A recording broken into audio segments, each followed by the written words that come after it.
So you're coming to France? That's awesome. But if you do these things, you'll instantly get spotted as a clueless tourist. Ready to avoid these 14 things to get the best experience in France? Stay until the end. You might get a few secret addresses you really don't want to miss. Most of these things are especially true for Paris, but I would say in any big cities, most of them are common sense. But I do have to say that Paris is a very specific city, and you might want to avoid those things. Let's first talk about the subway. On escalators, always stand on the right. The left side is for people on the rush. Block it and you'll get sighs, eye rolls, and even a polite but firm pardon. Number 2, don't stop walking all of a sudden. Paris is fast. If you freeze in the middle of the crowd, someone's gonna crash into you. Number 3, never leave your bag unattended. A forgotten bag equals suspicious package, equals police evacuation and delays for everyone. Number 4, avoid rush hour in the subway if you can, meaning avoid 7 to 9 a.m. and I would say 5 to 7 p.m. unless you want to get intimately close to strangers and feel like a human, sadly. Okay, I think that's about it for the subway. Number 5 is more about things to say, and if there's one pieces of advice, I would recommend to always say bonjour before asking anything. It's like a magic password. Skip it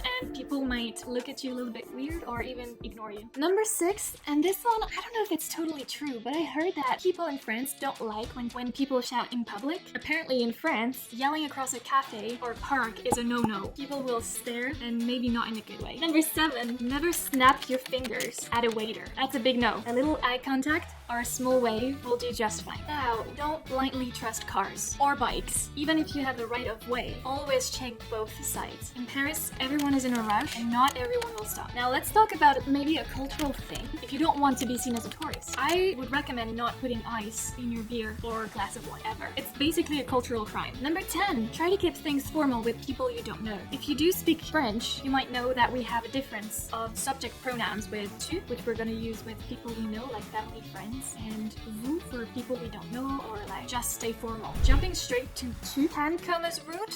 Vous is the safe bet, I would say. Number 11, ignore people asking for surveys in the street. 9 times out of 10, it's not about your opinion, it's about your money. Number 12, don't rent a car thinking that it will be an automatic car. In France, manual transmission is standard. If you don't know how to drive stick, good luck. Just make sure you ask for an automatic car. It's not like we don't have them, it's just that it's not the standard thing that a rental would give you. Number 13, don't smoke weed in public. It's not legal here. This is not Amsterdam, and yes, the police will take it seriously, so just make sure if you do it somewhere where nobody can see you. And number 14, last pieces of advice for you. Avoid using American Express in France. Most places don't take it. Visa or MasterCard is your best bet. Okay, so now you know what not to do in France. But what should you do? I've got 14 things: food, culture, hidden spots, and yes, actual addresses. This is your local guide that I wish I had when I spent my first day in Paris. Number 1, eat like a king without being broke. Grab a fresh croissant from a real boulangerie, bakery. Bonus point if it's still lukewarm. You can just say un croissant s'il vous plaît and enjoy heaven for €1.20. If you want to try what was officially crowned as the best croissant in the entire Paris area, head to Des Racines et du Pain, just southwest of the city of Clamart. Basile Fourmont, the baker there, won first place in 2024 Grand Prix du meilleur croissant au beurre d'Île-de-France. The jury praised his croissant courbé for its perfect lamination, deep buttery flavor, and beautiful golden curve. But if you're staying in the city, don't worry. You've still got options. Second place went to La Parisienne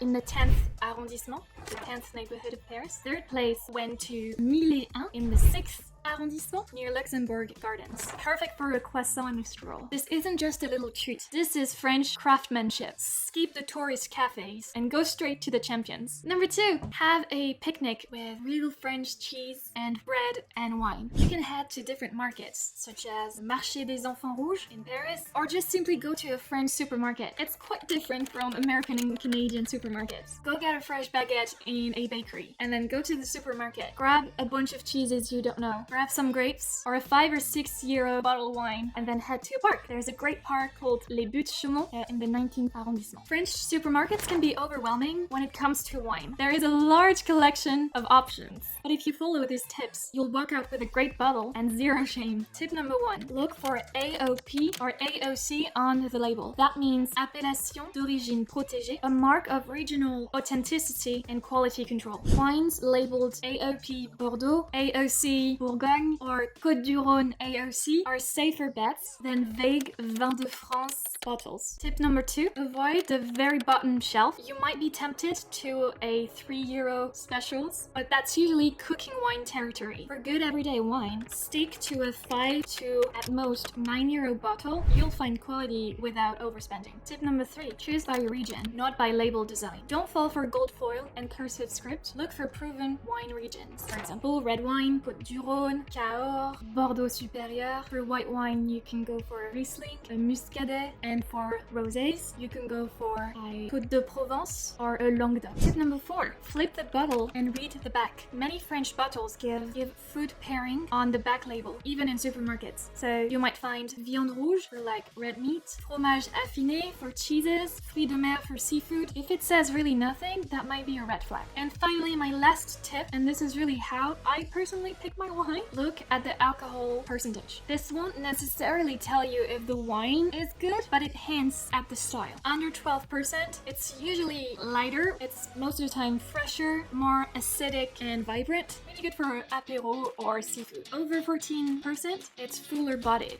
richer, more powerful, with ripe fruit or even jammy notes. Perfect for red meats and slow dinners. Now let's go back to things you should do. You should have a drink on a rooftop. You can try the rooftop là-haut or La Bellevilloise, or another one that I really enjoy. It's called the People's Hostel Rooftop, so it's the rooftop of a hostel, and you have beautiful views on Paris. These places get you great drinks and that wow view without needing to pay for a touristy lookout. Number 5, try a local apéritif. So an apéritif is usually an alcoholic beverage that you have after work around 6 p.m. If you're in Marseille, for example, you can ask for un pastis. In Dijon, you can ask for un kir. Parisians don't have one iconic apéritif, but you can definitely order un kir royal or un suze tonique or a glass of Lillet Blanc. If you do that, you'll blend right in. Just sip it slowly on a terrace around 6:30 and take your time. Number 6, don't miss out free museums. There are a lot of free museums in Paris